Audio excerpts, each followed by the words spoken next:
और अगर हम बात करें सिंधु जल समझौते की, तो भाई यहाँ पर ना 3 युद्ध हुए लेकिन हमने तब भी नहीं रोका था। ऐसा नहीं कह रहा कि ये छोटा-मोटा कोई हमला है, बहुत बड़ा हमला ये भी पाकिस्तान में है क्योंकि वो प्यासा मर जाएगा और बहुत बड़ी चोट जो है ये पाकिस्तान को लगी है, ये बात बिल्कुल तय है। लेकिन उससे बड़ा हमला मुझे लगता है कि सीधे घुसकर मारना चाहिए था, वो ज़्यादा बड़ा हमला होता और उसका सीधा इम्पैक्ट जाता, एक लोगों पे संदेश जाता, दुनिया में संदेश जाता, बांग्लादेश में संदेश जाता, चीन में संदेश जाता, इसके अलावा म्यांमार में संदेश जाता, श्रीलंका में संदेश जाता कि भाई अगर भारत को आग दिखाओगे, तो भाई घर में घुसकर भारत मारने की हिम्मत रखता है।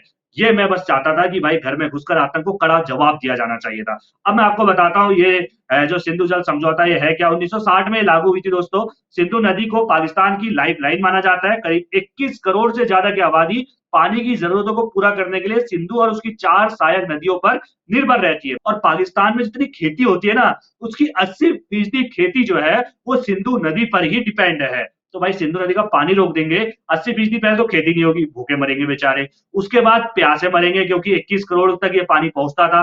तो कहीं ना कहीं भूख प्यास से मारने का इंतजाम तो मोदी ने कर दिया।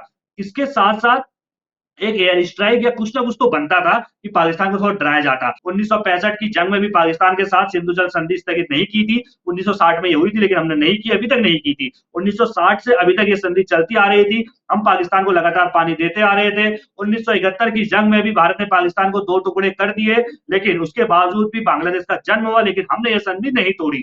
1999 में कारगिल युद्ध हुआ, तब भी हमने ये संधि नहीं तोड़ी, लेकिन अब पहलगाम में जिस तरीके से आतंकी हमला हुआ और पाकिस्तान का कनेक्शन निकल कर आया, तो अब आतंक पर आखिरी चोट जरूरी है। पहले कमर तोड़िए, मुझे लगता है आगे आने वाले समय में मोदी जी ने कुछ तो सोचा ही होगा।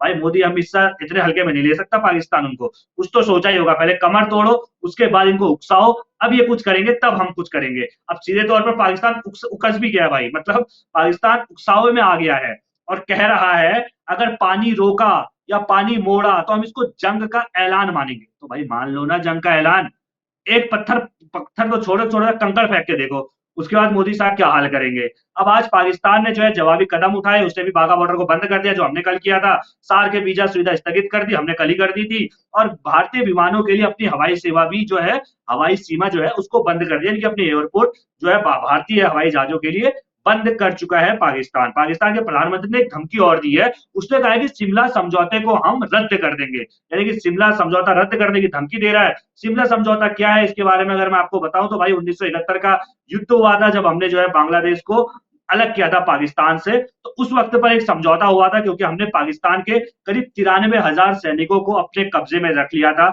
उसके बाद उनको छोड़ा था, एक समझौता हमारे पास उस समय इतना मौका था, हम जो चाहते वो करवा सकते थे क्योंकि 93,000 सैनिक पाकिस्तान के हमारे कब्जे में थे। लेकिन आत्मसमर्पण भारत की स्थिति में था और कोई शर्त हमने ज्यादा थोपी नहीं, हमने बस एक समझौता करवा लिया कि भाई हमें शांति चाहिए।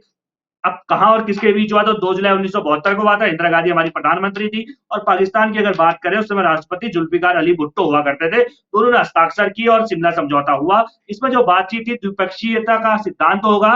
भारत और पाकिस्तान ने स्वीकार किया कि वे सभी अपने विवादों को आपसी बातचीत के माध्यम से सुलझाएंगे, यानी किसी तीसरे पक्ष और संयुक्त राष्ट्र अमेरिका या कोई अन्य बाहरी शक्ति की मध्यस्थता का स्वीकार नहीं किया जाएगा। शिमला समझौते में सबसे पहला, और इससे भारत को बहुत फायदा होगा क्योंकि कश्मीर पहले क्या है कि वो अंतर्राष्ट्रीय मुद्दे बना देता था, कहीं भी लेके चला गया, हर किसी के सामने गिड़गिड़ा रहा है।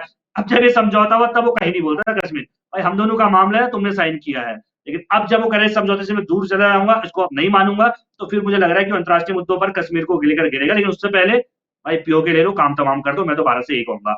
बल प्रयोग की नहीं होगा, ये भी इस समझौते में था। शिमला समझौते में दोनों देशों ने वचन दिया कि वो एक दूसरे के खिलाफ हिंसा या सैन्य बल का प्रयोग नहीं करेंगे और सभी मुद्दों को शांतिपूर्ण तरीके से सुलझाएंगे। लेकिन पाकिस्तान रोज कर रहा है भाई, इसमें कोई 1900 आप सोचिए 71 में ये हुआ, उसके बाद मेरे को लग रहा है कि गिनती भी नहीं होगी इतने बार उसने बल प्रयोग कर दिया है। इसके अलावा एलओसी की पुनः स्थापना होगी।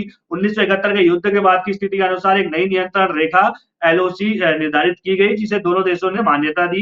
यह वही नियंत्रण रेखा है जो आज भी भारत और पाकिस्तान के बीच सीमाओं को परिभाषित करती है। इसके अलावा युद्ध बंदियों को और जो कब्जाई जमीन है वो वापस देना पड़ेगा क्योंकि भारत ने भाई बहुत बुरा मारा था 1971 में, एक देश अलग कर दिया था। तो ये समझौता जो है शिमला समझौता यहाँ पर हुआ था और इसके तहत भारत की एक कूटनीतिक जीत थी क्योंकि शिमला समझौते के माध्यम से भारत ने कश्मीर को एक द्विपक्षीय मुद्दा घोषित करवाया। इसका अर्थ ये हुआ कि अब पाकिस्तान संयुक्त राष्ट्र या किसी तीसरे देश की मध्यस्थता की उम्मीद नहीं कर सकता था इस समझौते के बाद। तो भारत की बड़ी कूटनीतिक जीत थी। एक तरफ पाकिस्तान की हार और सैनिकों का आत्मसमर्पण था, वहीं दूसरी ओर भारत का परिपक्व और शांति प्रसन्न दृष्टिकोण था। यह अंतर्राष्ट्रीय समुदाय में भारत की छवि को और मजबूत इसने किया था। कश्मीर और शिमला समझौता की अगर बात करें, शिमला समझौता का सबसे महत्वपूर्ण प्रभाव कश्मीर मुद्दे पर पड़ा। पाकिस्तान अक्सर इस मुद्दे को अंतर्राष्ट्रीय मंचों पर ले जाता था, लेकिन अब नहीं ले जा सकता था। लेकिन अब जब कह रहा है कि इससे मैं बाहर चले जाऊंगा, तो इससे भाई उसको ही नुकसान होने वाला है, क्योंकि उसको नुकसान ये होगा कि वो इन मुद्दों को तो लेकर चले जाएगा अंतर्राष्ट्रीय कानूनों पर, इसके अलावा संयुक्त राष्ट्र प्रस्तावों को लेकर जो है वो लेकर चले जाएगा, लेकिन दुनिया में उसकी छवि जो है ना वो खराब होगी, और इस पर पाकिस्तान को सोचना चाहिए। लेकिन भारत को क्या कड़ी कार्रवाई अब करनी चाहिए, इस पर आपकी राय की मुझे बेसब्री से इंतजार है। कमेंट करके जरूर बताइएगा।